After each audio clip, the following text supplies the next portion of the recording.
spend that 1 hour a week being the CEO of your own health, because you have access to all of the information with Google and ChatGPT now. So you're in a much better place to be the CEO of your own health and kind of be willing to push your care provider so that you can be in charge of your own health. I'm Garrett Salpeter, and I believe that the most powerful and transformative way to help people recover from pain and injury, heal from trauma, and reach their highest levels of fitness and performance is to focus on the nervous system. In this podcast, we'll share knowledge from the frontiers of neuroscience and inspirational stories of how applying that knowledge has empowered people from all walks of life to heal, adapt, and grow. Hello, NeuFit Nation. Welcome back to the Undercurrent podcast. And part of why I love doing this podcast is that there's times, of course, when I teach, and then there's also times when I get to be on this journey with you, the listener, and learn right beside you. And today is one of those times. We're going to actually talk about something that has been on my radar and something I've been curious about ever since I encountered it back in my engineering days in the late 2000s, as in, right before the 2010s, 2008, 2009. And I learned about this compound called C60 in the context of making new materials that had special electrical properties back when I was in graduate school in engineering here at the University of Texas. And with that, I'll transition to introducing the gentleman from whom both you and I are going to be learning from today, Chris Burres. He's the co-founder and chief scientist of MyVitalC. He originally was an engineer like me, so we met through a mutual friend. We actually were at an event, at the same event, didn't get to meet, but then a mutual friend connected us after the event and was like, "Oh my gosh, you guys need to connect."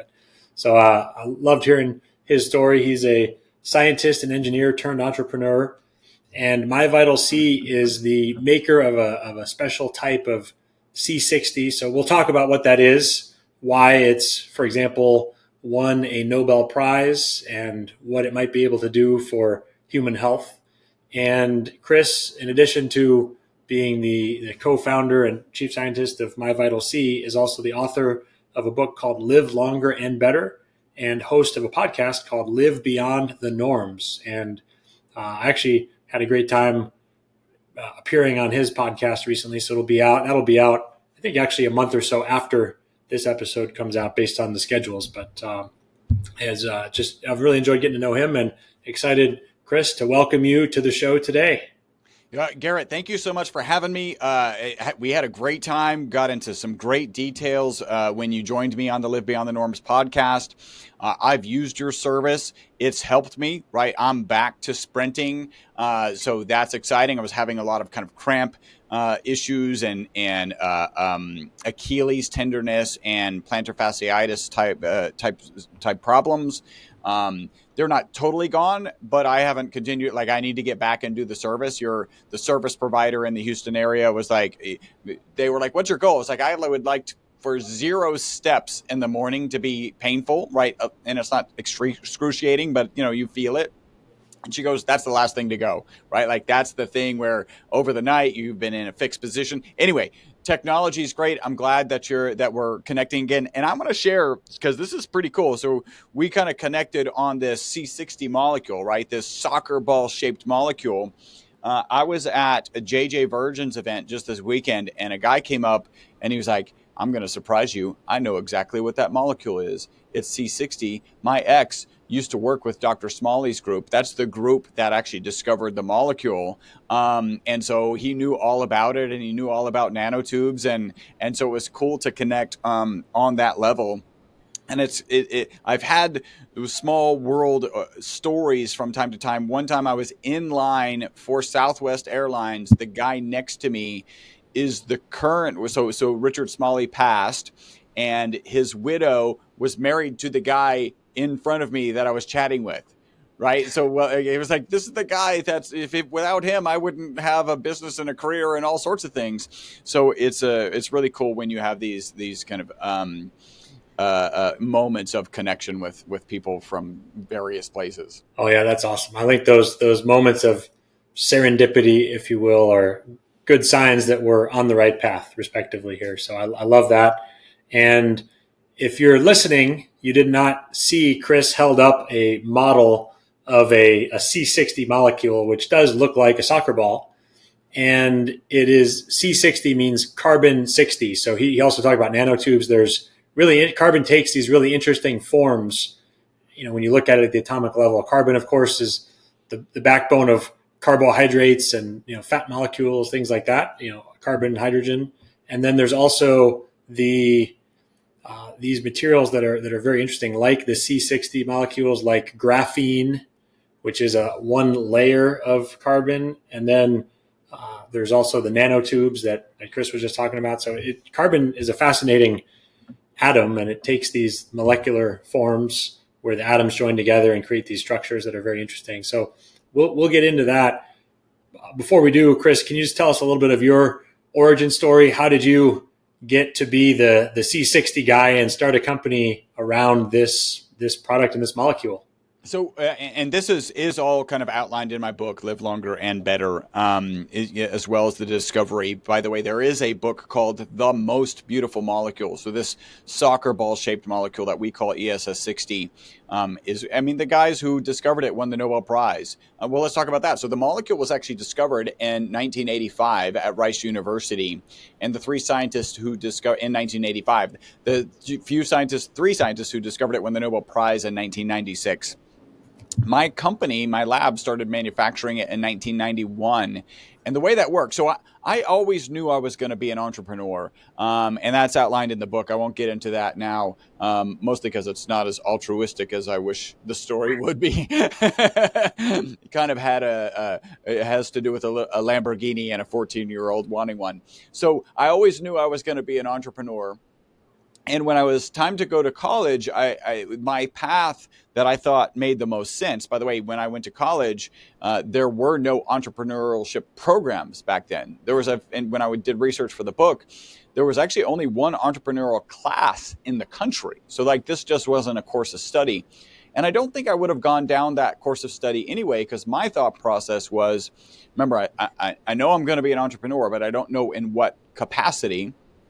So I thought, well, I'm good in math, I'm good in science. What's the fastest way to the highest salary so that I can earn a lot of money and have money to invest in a business, right? That's a great path to entrepreneurship. And a couple things went wrong with that. First, instead of taking 4 years, you studied engineering. It can be hard to get through in 4 years. It's actually really hard to get through in 4 years, but lots of people do it. It took me 6. I did also get a minor in computer science and a minor in math. I am that geeky.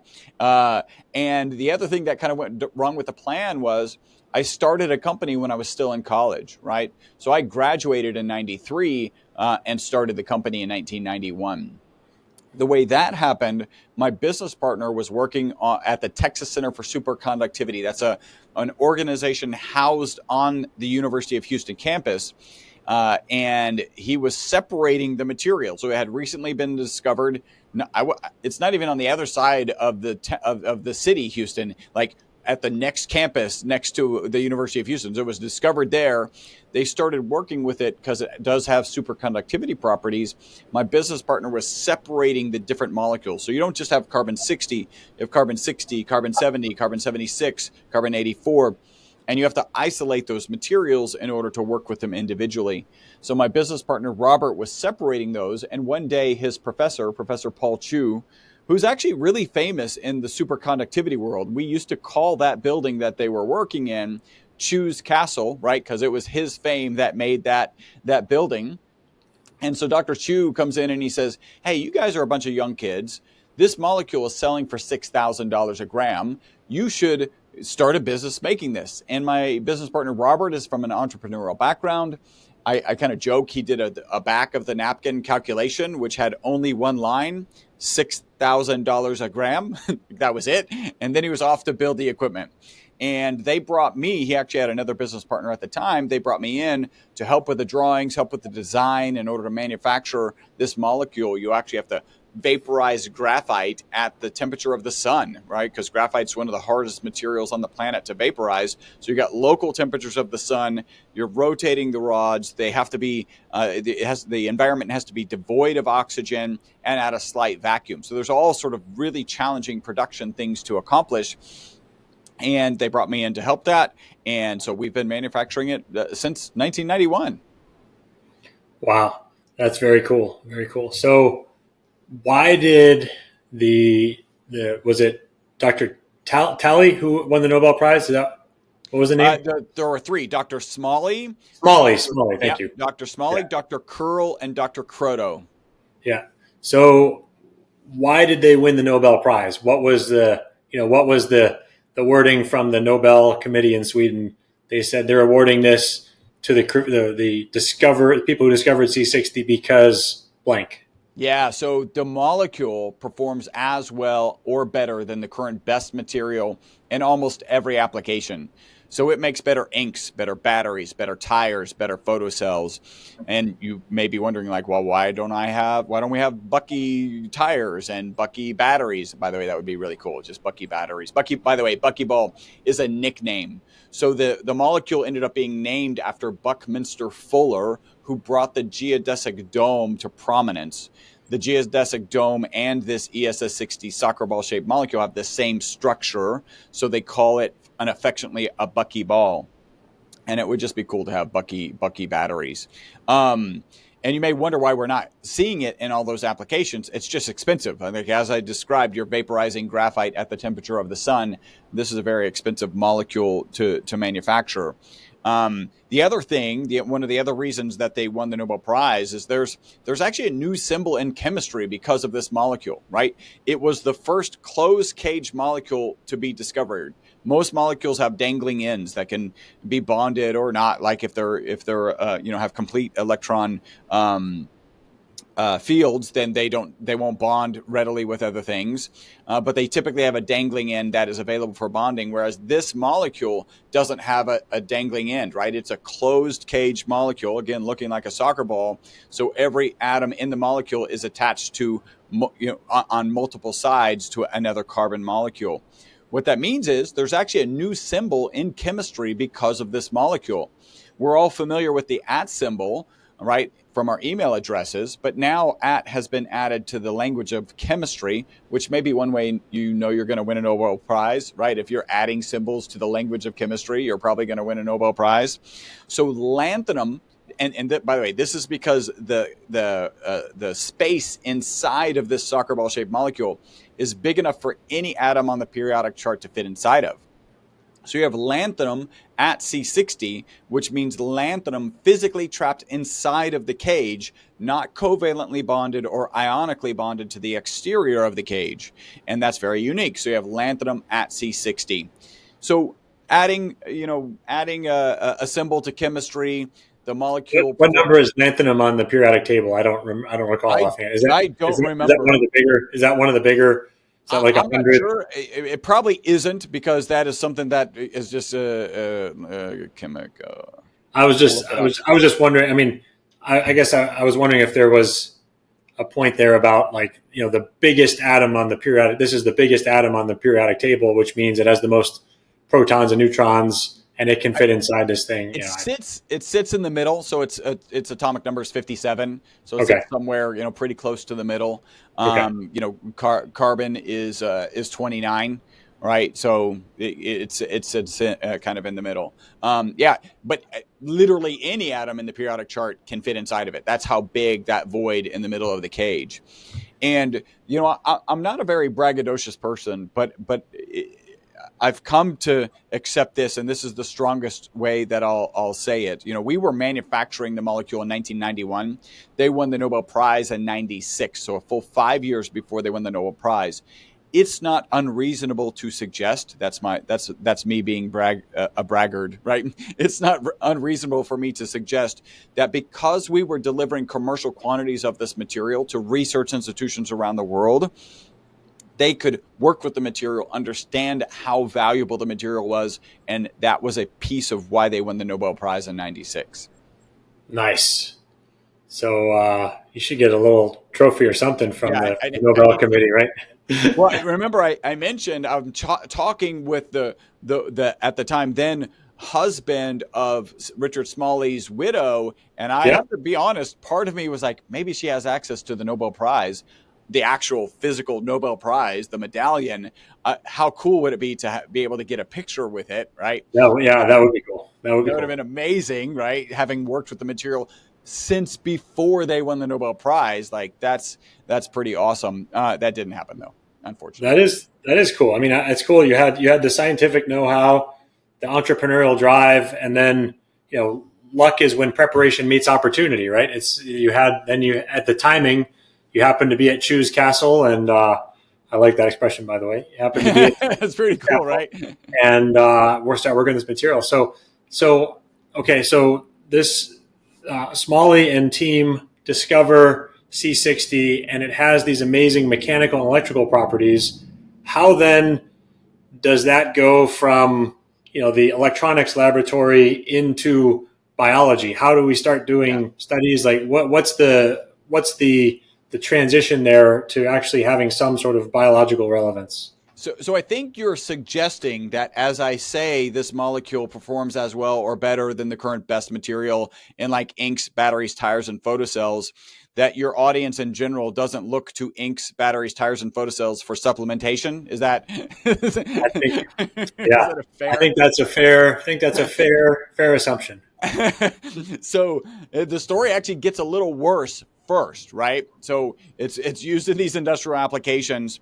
There's one shape on the exterior of this soccer ball shaped molecule. Again, we call it ESS60, and it's repeated 20 times, and it's the same shape as benzene. Now, benzene is ubiquitous and in our society and necessary for modern society. Just as an example, look around you, everything that's plastic, gone, because the foundational molecule is the benzene ring. A lot of medications are made with a foundational molecule of benzene, including aspirin, many detergents. We don't have modern society without benzene. It is everywhere. But when benzene is on its own, so not bonded to other things, it's known to be toxic and known to be carcinogenic. And because that shape is repeated 20 times on the exterior of this cage, they assumed the molecule would be toxic. That's the end of the bad parts of this story. And then they put it in a toxicity study. In this study, they gave Wistar rats. One group was given water. That's the control group. One group was given olive oil. That's the semi-control group. And then the other group was given olive oil with the ESS60 molecule. The ones given the ESS60, instead of it being toxic, the test subjects lived 90% longer than the control group.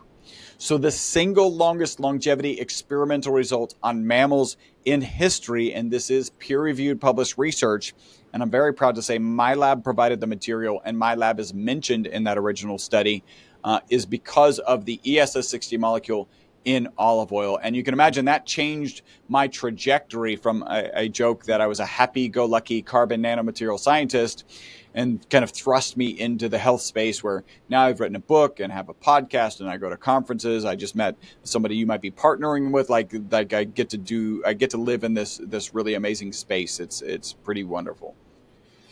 That's cool. Yeah, I want to dig into that study a little more. Also, before that, we've been talking about C60 as in carbon 60, right? This buckyball that has 60 atoms of carbon in one structure. And then you mentioned ESS 60. So can you please describe that distinction for everyone listening? Yeah, the way we look at it is C60, carbon 60, is for industrial purposes. And there's peer-reviewed published research that proves if you process it improperly, it's harmful. ESS 60 is C60 that's been processed for people and pets. And so that's kind of the summary. If you are looking for something that's consumable, you want to make sure that you've got a safe product. Potentially you want it from the lab that's been working with the molecule the longest on the planet. And if so, then you're looking for ESS 60. Okay, thank you for that distinction. So because of the association with benzene, that was sort of the original inspiration to try something in rats to test out toxicity, whether it was toxic, yeah. And then they found not only was it not toxic, but surprise. I mean, was it just a surprise? Oh, by the way, they lived 90% longer. Holy crap! Was it literally like that? Yeah, well, think about this, right? So I always like to applaud them. By the way, the lead researcher in that paper is a Dr. Fathi Musa. The paper was out of the University of Paris, and we've published with him actually this year and last year, right? We're one of those weird supplement companies that continues to do research and continues to publish that research. But it's exciting that we published it with him. I always love to give credit to them because if you think about this, they're doing a toxicity study, right? They've got 3 groups, water, olive oil, and olive oil with ESS60. At the moment, all of the control group are dead. If there was anything that was ever true, the ones given the toxic, the quote unquote toxic material are all alive. That material is not toxic. Like the study is officially over when all the rats given water, all the control rats are dead. They continue to do the animal husbandry necessary to keep them alive for another 2.5 years. And without that effort, I applaud it so much. Without that effort, that we would never have this result, and we'd never have this opportunity to kind of be working with this molecule and finding out what it does, and we think ultimately in the mitochondria. So, what year was that study published? It was studied. It was published in So I'll share this. So that was published in mid 2012. In mid 2013, we start getting these phone calls from this crazy, wacky group of people called biohackers. And I can say that affectionately because I am now a biohacker. And they were saying, hey, how much of that stuff that extended the lives of these rats by 90% should I be taking on a daily basis? And my business partner and I, what we really heard was, hey, that stuff that you sell to research institutions around the world to put into ink, batteries, tires, and photocells, how much of that should we be taking? And my business partner and I agreed 100%. We thought 0, like inks, batteries, tires, photocells. We actually added not for human consumption to our labeling in mid 2013. So think about that. From 1991 all the way to mid 2013, we don't have to have not for human consumption on our labeling. We finally added it in mid 2013. And then we would get 2 to 3 calls per week. And these calls, again, crazy, wacky biohackers, they sounded like this. Hey, Chris, my knee pain is gone. And I was like, hey, Tom, you mean the knee pain of your rat, right? Because it literally says not for human consumption on the labeling. And then Tom would say, hey, yeah, I get it. Yeah. Hey, if my rat weighs 275 pounds and does HIIT training on Tuesdays and Thursdays, should my rat double his dose? Maybe take it early in the morning? So we knew what was going on. And the reason we were okay with it is the literature was clear that the molecule was safe. The only reason we had not for human consumption on the labeling is because we're conservative scientists, right? And we're like, again, inks, batteries, tires, photocells, that's not my comfort zone. And so it did take us a while before we kind of let go of that and we jumped into this to deliver a high quality supplement to the market. So there's a lot of, and I've heard them and seen them on your website, and I've heard firsthand, some of these other anecdotal experiences, like this gentleman with the knee pain, or his rat. Yeah, his rat knee pain was really relieved greatly. Yes. Are there before we get into some of that more anecdotal realm, which I don't mean to dismiss it at all. It certainly has value. I mean, we all want to be informed by our own experiences and can learn a lot from that, from direct experience. So, but before we get into that, what other research has been done biologically, either on rats, other mammals, on humans? Can you just walk us through, since that was published in, I think you said 2012, what else has been done in the subsequent 13 years? So there are research papers in the literature, right? So these are not clinical trials, but there are research papers like beagles reduced hsCRP. So CRP stands for C-reactive protein. hsCRP is high sensitivity C-reactive protein. It's an inflammatory marker shown to go down in beagles when they were taking the product, taking the molecule. You said beagles like the dog. The dog beagles, yeah. Okay, yeah. Which is, starts to get complex. Like in terms of studies, you want to be studying mice, you want to be studying rats, then you want to be studying potentially beagles. You often move to pigs, and then monkeys, and then humans.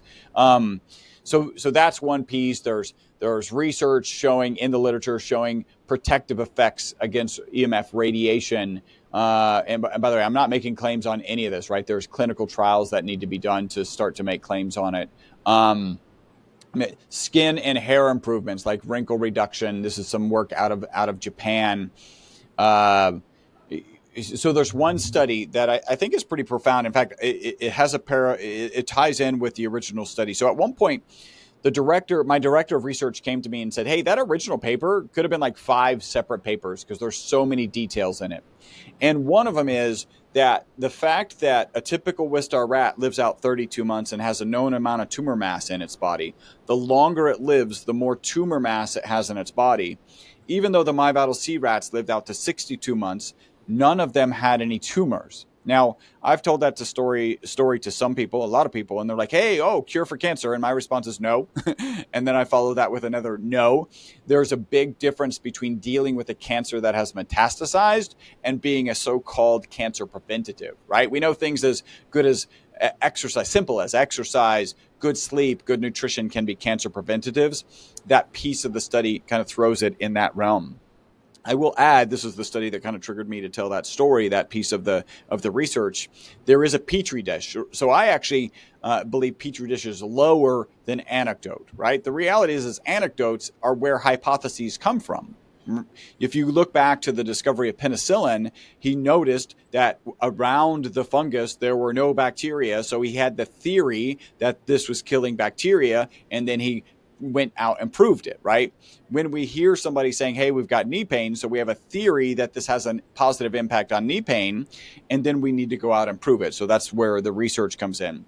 Below that, for me, is Petri dish studies, especially when you're talking about taking something from a Petri dish into a biological animal. There's just so many nuances, but this is a very interesting one, again, related to this no tumors.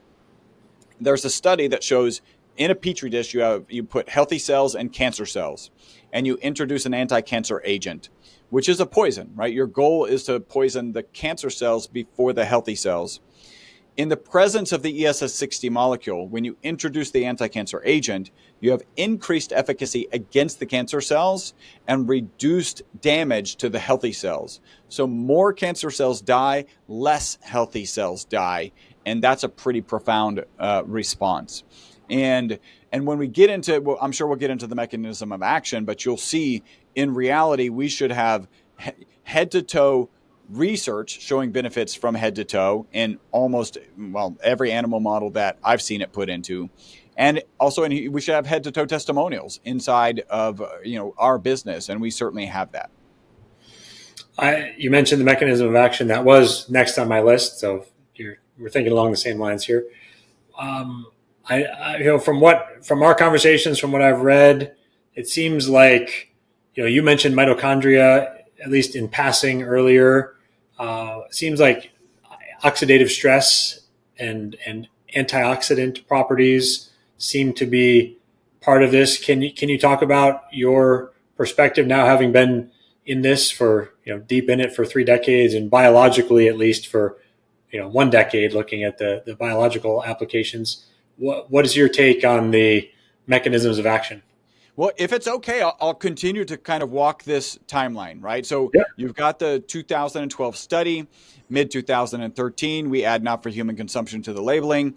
Every quarter, my business partner and I are getting together and saying, "Hey, do we want to be in the supplement industry?" Our conclusion was no. I think it's generous to say that the supplement industry is challenged, right? Like we've all had that experience. And we're just used to delivering commercial quantities of carbon nanomaterials to research institutions around the world, very different than delivering supplements. Like this is like night and day businesses. And so every quarter we're getting together. No, we don't really want to get into this challenged supplement industry.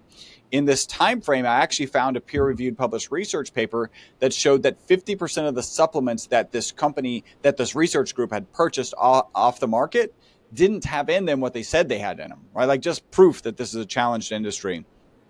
Finally, the latter part of 2012, a guy with a big YouTube following started sharing all the benefits he was getting, taking it on a daily basis. And our phone went from that 2 to 3 kind of crazy, wacky biohacker phone calls per week to 10 calls a day, right? So one, entrepreneurial opportunity bigger than we had a vision for. I wish we were smarter than that, but we weren't. And then two, Robert and I looked back to that paper where 50% of the supplements in the market don't have that in them, what they say they have in them. And we thought, well, this is going to happen to the C60 space, right? Like this is something that's going to happen. We're the oldest and longest manufacturer and distributor of this molecule on the planet. We've been delivering exacting standards to research institutions around the world. We have the lab, we have the equipment, we have the know-how, and really we should get into this business just to make sure that there's a high quality product that consumers can trust and get value from. And then when we made that decision, we're like, okay, well, you've got to ask yourselves two questions, or we had to ask ourselves. The first question is a moral question. Are we comfortable selling it? My wife takes it. I take it. Everybody on our team here takes it. By the way, that's not a requirement to work here. You don't have to you don't clock in and then take your shot and then get to work. They just have access to the research. And frankly, they have access to all the testimonials from the customers. And so everyone here takes it. And then the next is legal. You've got the FDA and the FTC. You got to cross the T's. You got to dot the I's. So we're doing that. And so it was in the beginning of 2018 that we started bringing this product to market in earnest. One of my roles, so now I was a chief scientist at a carbon nanomaterial manufacturing business. Now I'm a chief scientist at a supplement business, very different worlds. And so one of my roles was, well, where does this molecule sit in the space, right? In terms of longevity. Our most consistent testimonial is people take the product in the morning, they report mental focus and energy during the day, and then better sleep that night. If we just improve sleep, we will improve your mental, physical, and emotional well-being because that's how important sleep is. So that's where I rested first. My next approach at kind of understanding mechanisms of action was, well, what does the medical community think about aging? And they tend to think, not everyone, but they tend to think of it as an oxidation and an inflammation process. And you've already mentioned oxidation. There is an ad hoc study, so out on the web, that shows our product to be 172 times more powerful than vitamin C. There's peer-reviewed published research that shows it to be 125 times more powerful than vitamin C. You're here in Texas with me, so we get to put a big old check mark on antioxidant. And then on inflammation, we have to be really careful talking about inflammation because the FDA equates conversations of inflammation with the diseases of inflammation, which are also the diseases of aging. So arthritis, Alzheimer's, cardiovascular disease, cancer.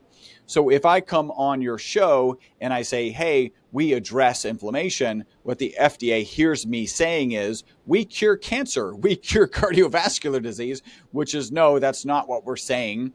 There is so much more research that would need to go into understanding a cure for cancer, cure for cardiovascular disease or whatever. And it's extremely expensive research. But what the FDA will allow us to say is that we address inflammation due to exercise, right? So we've all had a tough workout or maybe just walked further than normal one day and woken up the next day and felt that inflammation in our body.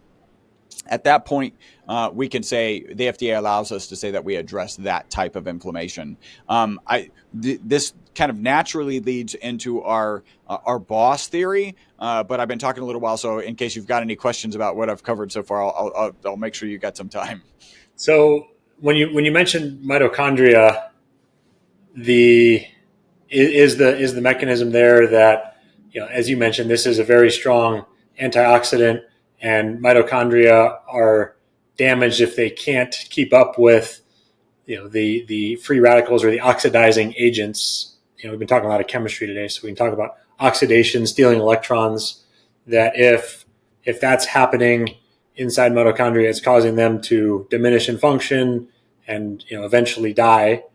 And you're saying that a strong antioxidant like this can prevent that and protect the mitochondria. Is that essentially what you're saying? Or is it a little different than that?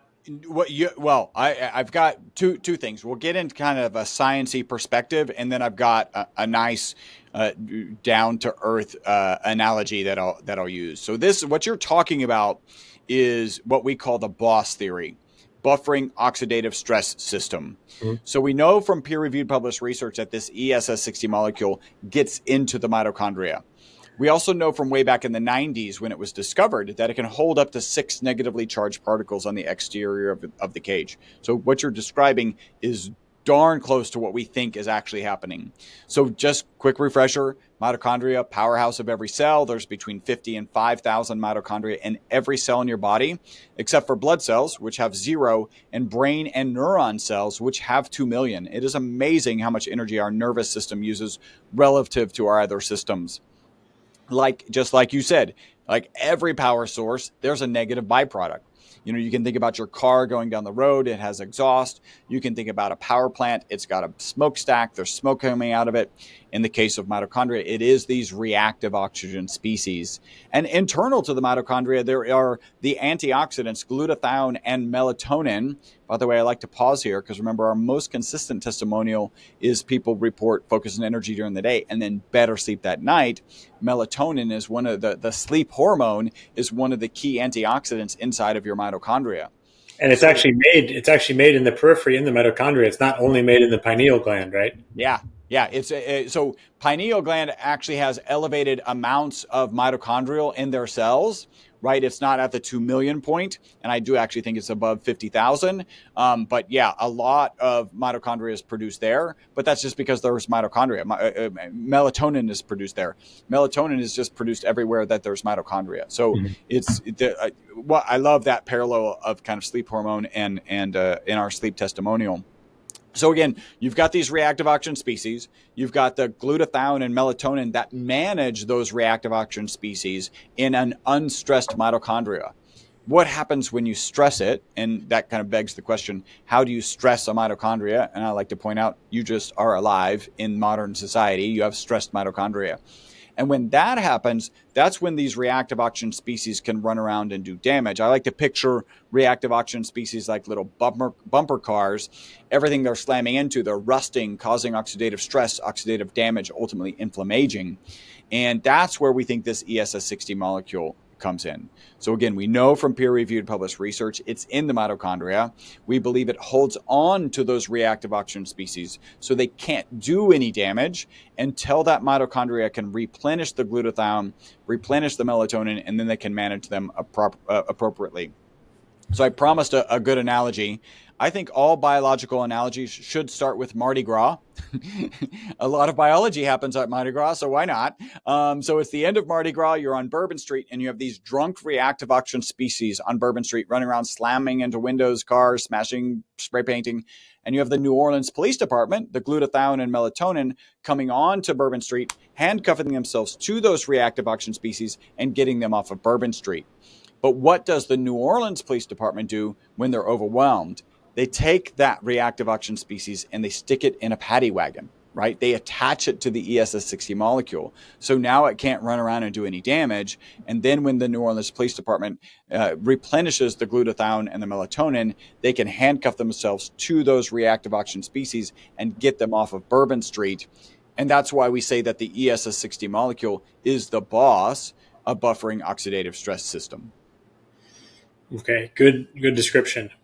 Sorry if this is a slight tangent, but one point, you mentioned exercise-induced inflammation and being able to reduce that. It is interesting that exercise is a stressor, and like you said, how do you stress your mitochondria? Just be alive. Well, exercise is actually stressful, and it creates a lot of metabolites, and it creates a lot of reactive oxygen species. A lot of these, drunk, rowdy. Mardi Gras goers. And it actually is, in that sense, it's a hormetic, as in hormesis type of response, where in response to exercise, we have these reactive oxygen species, and that creates some stress and minor bits of damage in a way that causes the body to build back in a stronger and more resilient way afterwards. So there is certainly detrimental sides to this, but there are some positive sides. And so, I'm wondering if one is doing this, is taking ESS60, if it's better not to take it immediately post-exercise as well, because it sounds like it could perhaps interfere with some of the adaptations of exercise. So I don't know, Chris, any thoughts on that? An absolutely great question, right? Because what you're talking about is when The classic example is when a weightlifter is lifting weights, a bodybuilder is lifting weights, they're actually breaking down their muscle and they want a hormetic response so that they can build that muscle back in strength and in size in the case of a bodybuilder. And you're right, there's good data that shows if you overload on antioxidants, general antioxidants, then you can dampen that hormetic response, which is the last thing you want. You want to get stronger, you want bigger muscles, and so you don't want to slow that process down. The great thing about the ESS60 molecule is it's a selective antioxidant. So in that mitochondria, it's actually producing two types of reactive oxygen species. One of them is positively charged, one of them is negatively charged. Remember, the ESS60 molecule holds on to negatively charged particles. Well, it turns out you need that signaling, right? The signaling comes from the positively charged particles. So there's actually less damage caused by positively charged reactive oxygen species and more signaling that's induced by the positively charged reactive oxygen species.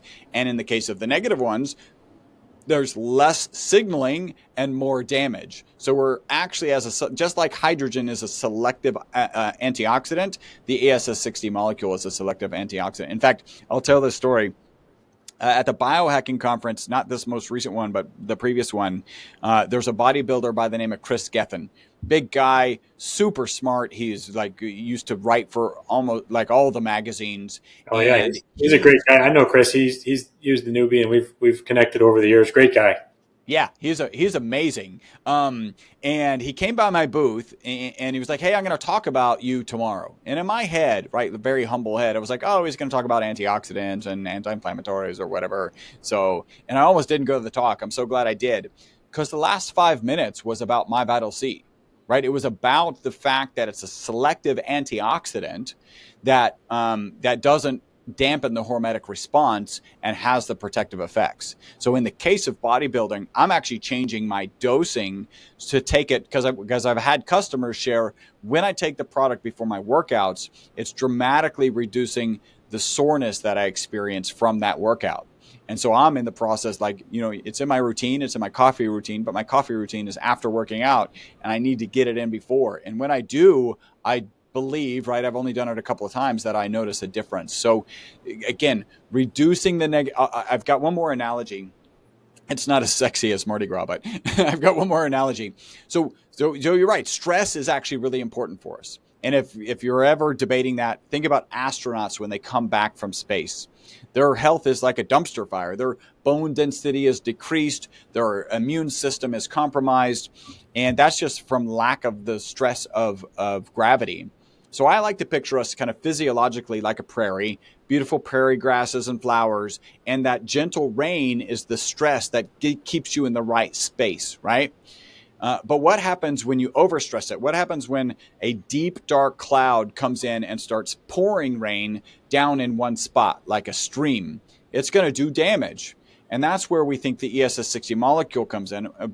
I like to picture it like a sponge between that dark cloud and that prairie, absorbing that stream of water. Now, it's very important to note, if you don't do anything about the stress, right, if you just keep pouring water, eventually the ESS60 sponge, in this case, will fill up and start pouring on the prairie again, right? So that's a challenge. But once that stress goes away, then you can gently squeeze that sponge across the prairie and you haven't experienced that damage.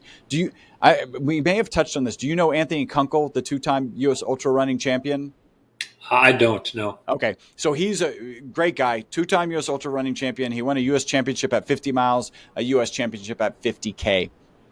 And he loves our product. My first conversation with him was fantastic. He shared, "Hey, I was trying one serving of your product. I didn't really notice anything." And then I joke, like all good biohackers, he tripled the serving. So, by the way, there are things you should not triple. Like if you're playing around with rapamycin, do not triple it. There are many other things. Don't triple. But in this case, it's okay. And what he said was, when I tripled the servings, I was like, wow, this product could be the difference between somebody having running as a hobby or somebody having running as a career. And he went on to say that I don't believe it speeds exercise recovery. I believe it prevents damage in the first place.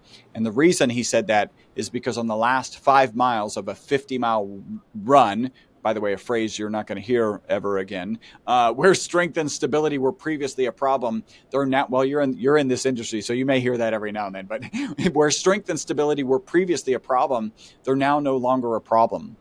And if you think of anybody who has dark clouds pouring streams of water onto their physiological prairie, it's somebody who's running 120 miles a week. Yeah, for sure. Interesting. Very interesting. Thank you so much for listening to the Undercurrent podcast. If you're interested in learning more about how NeuFit and the newbie can impact your life, please visit our website at www.new.fit. That's NEU.fit. So you can learn more about how it might integrate into your professional practice, how you can use it as a patient, and you can also connect with our team there.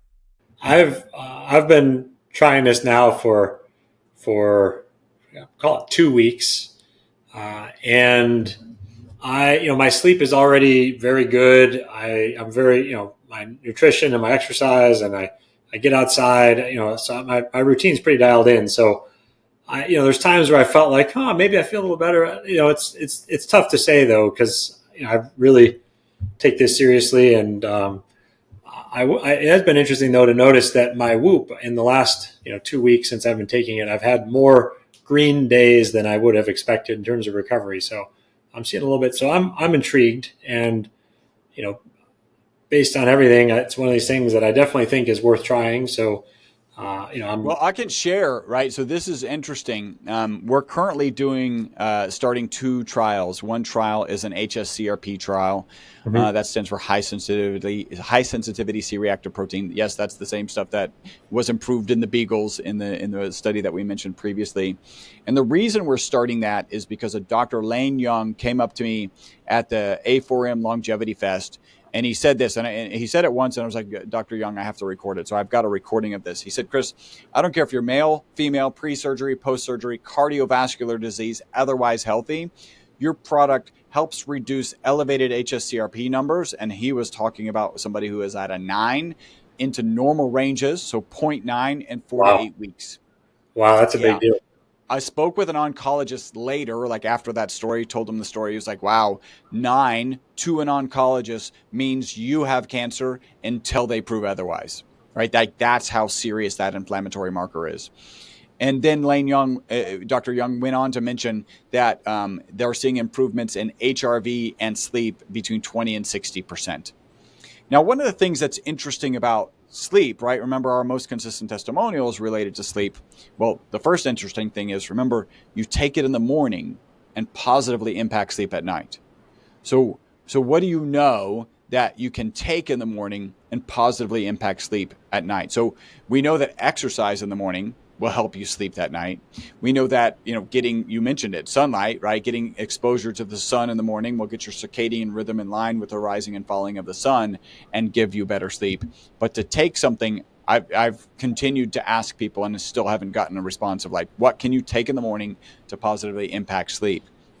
So that's one of the key things, that's odd about it.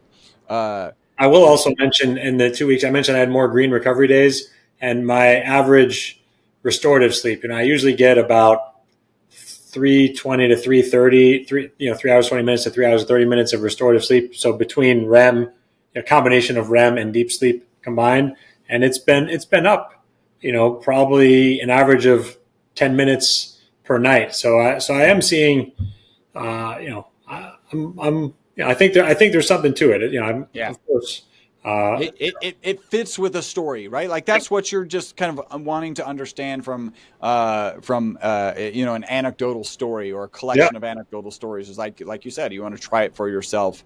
I'm glad you noticed, because think about this: if you're just getting an extra 10 minutes, and you could probably go over your data for the last year, and you're around your baseline, you're plus or minus 20 minutes. Right. So outside of that, so what happens from time to time with our customers? I mean, I think it was a month ago, I got a testimonial on Google. The lady was like, yeah, I was on a subscription. I didn't think I really noticed anything. I canceled subscription. I stopped taking the product. And then I was like, oh, I see what I'm missing. I will never stop taking your product. Right. Like it's that when you stop it, then there's the delta of it. And I can tell you, Anthony Kunkel, He was actually worried that this was like a crutch, right? You may know that if you take testosterone replacement therapy, your body, and you don't do it well, really well, your body will reduce the amount of testosterone it produces, right? That's a crutch that you don't really want. Anthony thought this was some sort of crutch. And so I cycled on it, cycled back on it, off of it, on and off and on and off. And he keeps a journal. He's one of the better biohackers that I'm aware of. And so ultimately determined that it wasn't a crutch that his body was leaning on. Good. That's good. So I'm continue to be intrigued by this even more now that we've gotten to have a deeper dive conversation. And I know you graciously offered a discount for NeuFit Nation for people who are interested. So what's the link if people are listening to this, they're interested in trying ESS 60 or the C60 form that is appropriate? What's the way to find that? I will give that in just a second. That's not intended to be a teaser, but I remembered I was going to talk about the other study we're about to do, which is a migraine study. So, okay. Yeah. Yeah, pretty. So my story with migraines is I have a spreadsheet. I am that geeky guy back to 2014, tracking my 4 to 5 migraines per month. And I'm trying to figure, like, they're horrible. I don't know if you've ever had a migraine. They're absolutely horrible. Turn off the lights, go to bed, no sound. It's just a horrible experience. And I was trying to figure out what was causing them so that I could just get them to stop. I finally started taking our product in 2018, and I didn't get a single migraine for 18 months. So I should have been at the 6-7 migraine point, and I hadn't had a single one. And my first migraine was actually because I went on our sleep study where I had to go off of our product for 10 days. And while I was off of the product, I got that first migraine in 18 months. Fascinating. Yeah. Yeah. And I'll share that I still get 1 or 2 a year, but they look very different, right? I described going to bed, lights off, no sound. Now there's an aura, kind of like a little sliver of my field of vision that's a kaleidoscope. I'll know that it's coming. It'll get into the center of my field of vision. So I can, but it's really tough to read through that. It's like reading through a kaleidoscope. But I could if I had to, and I absolutely could do a podcast if I had to. And so it's just night and day. There's no comparison. I just did a second podcast, Learn True Health. Ashley James had me on a second time. And what happened is she tried the product and had me back on to share. The first 45 minutes of that was just sharing how it's flipped the script on her husband's migraines, right? Mm-hmm. Where they had to plan their day around migraines, and now they actually have a tool that works at least to some degree. And then now more days than not, he's not having migraines as he's taking the product regularly. Now, not making claims. It's better to assume that any analogy that we share with you doesn't even happen to you. And I'll throw out our FDA disclaimer. The FDA has not evaluated our product. It is not intended to treat, diagnose, cure, or prevent any disease. I'm just sharing that as the reason why we're going to do a migraine study. So I don't know if you have any questions, and then I can hop into how people can find it if they're interested. I'm interested to see the results of the study. Just a quick comment there. Yeah, it's and we have other ones where we have given the product to people. We don't talk about migraines in general very often. And so when people take it and notice their migraines are gone, like that's profound, right? There's no placebo in that particular situation. And if you think about it, right, every brain cell has 2 million mitochondria. If we're reducing the negative impact of stressed mitochondria, like that's going to have a big impact there. So yeah, we made a link for your audience. It's MyVitalC, C as in carbon. So myvitalc.com/NeuFit. There's also a $15 off coupon off of your first order that you have to go there. So go to NeuFit, and it's NeuFit. Probably everyone listening to this knows that, but NeuFit. So myvitalc.com/NeuFit. When you get there, you may say we actually sell 3 different oils, an olive oil, an avocado oil, and an MCT oil. If people ask, like, what should you take? We always recommend the olive oil first. Let me first share my routine. I do kind of a bulletproof coffee thing, except no ghee. So bulletproof coffee is a high quality coffee, MCT oil, and ghee, purified butter. I get the purified butter out. I actually don't like the taste very much, and I don't want those calories. So I do our MCT, so the MCT oil with the ESS60 molecule in my coffee. While that's blending, I'll take a teaspoon and a half of our olive oil. So it's a teaspoon and a half of MCT in the coffee, teaspoon and a half of the olive oil that I just consume. But for people wanting to try something, olive oil for two reasons. The first is we're a science-based organization, and almost all the research is on the ESS60 molecule in olive oil. So that's the first. Second, there's a higher concentration of the ESS60 molecule in olive oil. You get about 0.8 milligrams per milliliter in olive oil, 0.6 in avocado oil, and then 0.3 in MCT oil. The next thing that I would like to share is we offer a 20% discount if you go on subscription. So even if you just want to try the product once, take advantage of that subscription. Our customer service team has 1,000 five-star reviews. They are not trained to talk you out of canceling your subscription. Don't worry, you can send an email, you can call, all sorts of ways to cancel that. But frankly, most people just stay on it once they've had some sort of experience. And then the last thing, so my book, I've got a charity piece to my book on our website. So the book Live Longer and Better is available on Amazon for $19.95. You can get it on our website. So it's not on that landing page. So again, go to myvitalc.com/NeuFit, grab the $15 coupon code, find the book. The book on our website is also $19.95, but for an additional $10, I'll sign it, I'll autograph it for you. And that complete $10 goes to Operation Underground Railroad. You may remember the movie The Sound of Freedom, which was a great movie about a horrible topic, which is child sex trafficking. Operation Underground Railroad is doing a great job to try and get that off of our planet. So 100% of the signature fee goes to Operation Underground Railroad. Oh, that's a nice touch there. I like that. And this was really wonderful. I appreciate you sharing the trajectory here of the science around C60.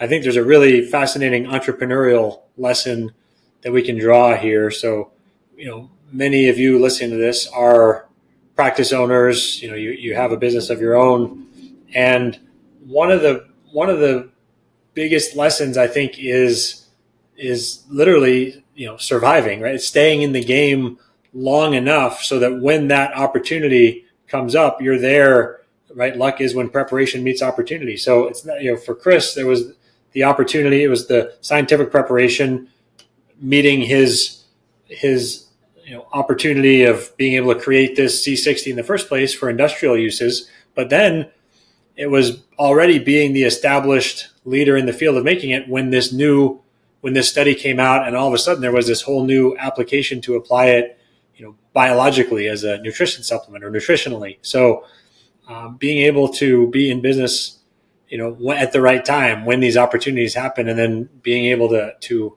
capture that opportunity, or pounce on the opportunity, whatever the verb is there. So yeah, I think that's a really good one there. And my last question for you, Chris, if you could shout one message from the rooftop that everyone could hear, or get one massive billboard that everyone would see, what would your message be? So I'm going to come up with a couple, but one I want to share in my book, Live Longer and Better. When you're talking about this ability to pivot, this ability to make shifts, our initial business plan was based entirely on selling product to the University of Houston. Instead of Robert separating it in Shoes Castle, we were going to sell it purified to them on a monthly basis. To this day, we have never sold to the University of Houston, right? So our entire business plan, like zero of it worked. It's not like a little worked. So understand that there will be these moments to shift, and failure is only a failure if you're not learning. So I like, for kind of business owners, fail fast and work hard, right? Like that's what I would kind of tell your audience who are business owners. For maybe the more general person, and this of course also applies to your audience, be the CEO of your own health, right? Take the time to understand. I love what Dr. Tom O'Brien, I got the opportunity to interview him for a longevity summit that I did.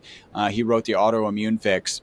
And one of the things that he says in the book is you need to spend 1 hour a week, right? And this is general consumer. So a lot of your audience is spending a lot more than 1 hour. Like if you and I only spent 1 hour focused on something health topic related, something, we're on vacation and we're doing it right. Like that's the only way, we're only spending 1 hour. But the general population, take that time, carve out time to actually focus on your health, to spend time. Maybe it's, get some live plants for to help manage toxins in your house. Tom O'Brien talks about, getting plastics, utensils out of, your cooking supply, getting rid of Teflon.